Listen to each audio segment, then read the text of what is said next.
मिट्टी मिट्टी और मिट्टी। हमारे देश में हर जगह इतनी मिट्टी क्यों है? ये मिट्टी चाइना, जापान या यूरोप में क्यों नहीं दिखती? हिंदुस्तानियों को ऐसा कौन सा श्राप मिला है जिससे हमारे देश किसी रेगिस्तान से कम नहीं लगते? आइए जानते हैं।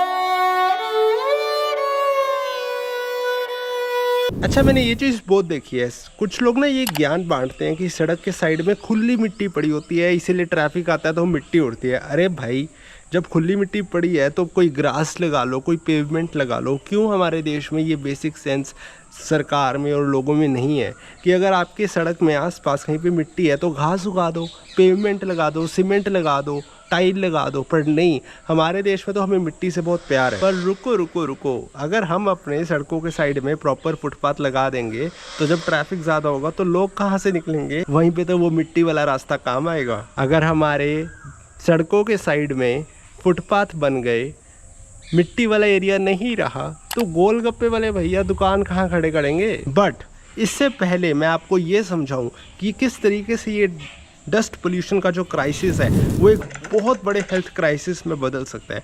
उससे पहले मैं आपको कुछ ऐसे एग्जांपल दूंगा। हमारे ही देश में कुछ ऐसे शहर हैं जिन्होंने इस डस्ट क्राइसिस को इतने अच्छे से टेक ओवर किया है, इतने अच्छे से डील किए कि आज वो हमारे देश के शहर किसी यूरोप से कम नहीं लगते। तो आइए पहले आपको हमारे देश के कुछ अच्छे एग्जाम्पल दिखाता हूँ। तो दोस्तों, चलते चलते मैं आ गया था बाहर अपने घर के, और मैं बिलोंग करता हूँ चंडीगढ़ शहर से।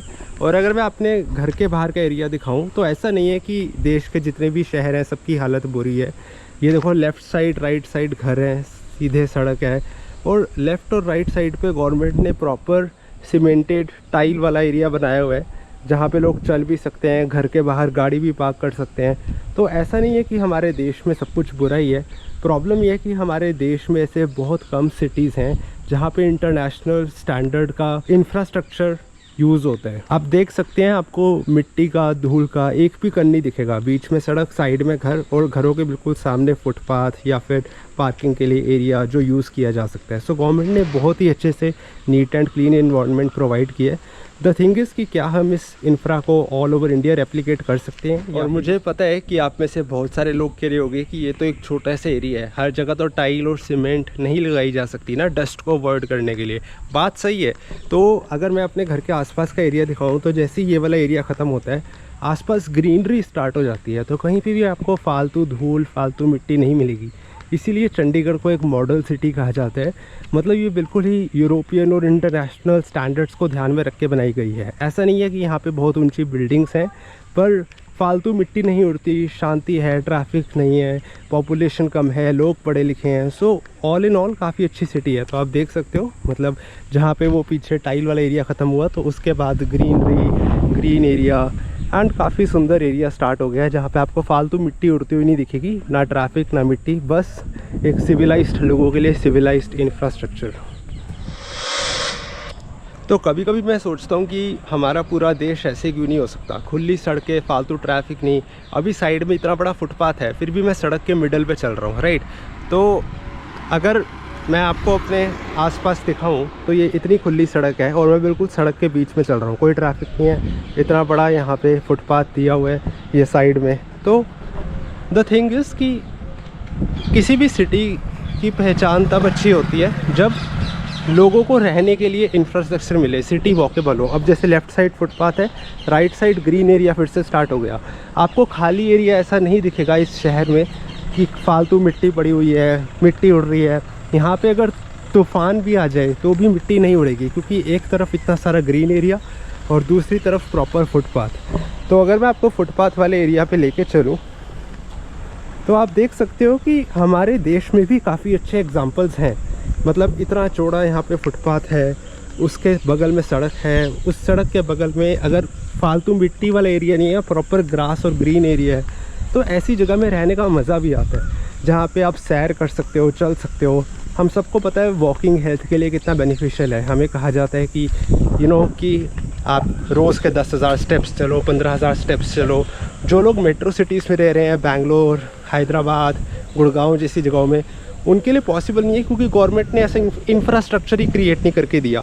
तो अगर गवर्नमेंट ने आपको इंफ्रास्ट्रक्चर क्रिएट करके दिया है तो क्यों उसका यूज़ ना किया जाए और क्यों उसको प्रमोट ना किया जाए। तो सिर्फ गवर्नमेंट को ब्लेम नहीं करना, पर द थिंग इज़ ऐसा बात नहीं है कि इंडिया में अच्छी चीज़ें नहीं होती, हम उसको स्केल भी नहीं कर पाते, हम छोटे छोटे पॉकेट्स में कर पाते हैं। और चंडीगढ़ एक ऐसा सिटी है जो पूरा का पूरा ऐसा ही बना है जैसे मैं दिखा रहा हूँ। ये तो अभी एक नॉर्मल सा ही एरिया है, अगर आप आगे जाओगे, थोड़ा मैं और आगे लेके जाऊँगा तो प्रॉपर फुटपाथ के साथ आपको साइकिल ट्रैक्स भी मिलेंगे कि आपको कोई साइकिल सड़क भी नहीं दिखेगी। This is not the most developed area of the city, this is a random area, right. So इतनी शांति, इतना खुला एरिया, इतने बड़े बड़े फुटपाथ, राइट, हमारे मेट्रो सिटीज़ में आपको नहीं मिलेंगे। And this is something that we can learn from this city. एंड ये सिटी किसी इंडियन ने नहीं प्लान की थी। जब इंडिया आज़ाद हुआ था तो एक फ्रेंच आर्किटेक्ट थे ली कॉर्ब्यूजियर, उन्होंने इसको डिज़ाइन किया था। सो द पॉइंट बीइंग कि वो 50-70 साल पहले कोई आया फॉरेनर, उसने हमारे देश को इतने अच्छे से डिज़ाइन किया और आज भी हम आज़ादी के बावजूद इस टाइप की सिटी नहीं बना पा रहे हैं, राइट। हालांकि चंडीगढ़ आज़ादी के बाद ही बना था, बट आज़ादी के बाद भी इस सिटी का आर्किटेक्ट जो था वो फ्रेंच था, इंडियन नहीं था। तो क्या इंडिया में जो आर्किटेक्चर की पढ़ाई हो रही है वो अप टू द मार्क नहीं है, या फिर कुछ पॉलिटिकल टेंशन्स करके कभी हम कोई सक्सेसफुल सिटी बना ही नहीं पा रहे। So this is something that we need to think about, that we need to introspect about. और जो सबसे इम्पॉर्टेंट चीज़ है जो मोस्टली लोग इग्नोर कर देते हैं वो है कि हमारे हेल्थ पे इसका क्या इम्पैक्ट आता है। ये जो डस्ट पोल्यूशन है, अगर इस डस्ट को कंट्रोल ना किया जाए तो किस हानिकारक तरीके से हमारी हेल्थ पे इसका बुरा इम्पैक्ट पड़ता है, आइए जानते हैं। ये जो आप तस्वीर देख रहे हो ये कोई स्किन का डिसऑर्डर नहीं है, ये वो असर है जो डस्ट पोल्यूशन कर सकता है जब भारी मात्रा में मिट्टी आपके स्किन के साथ रिएक्ट करती है।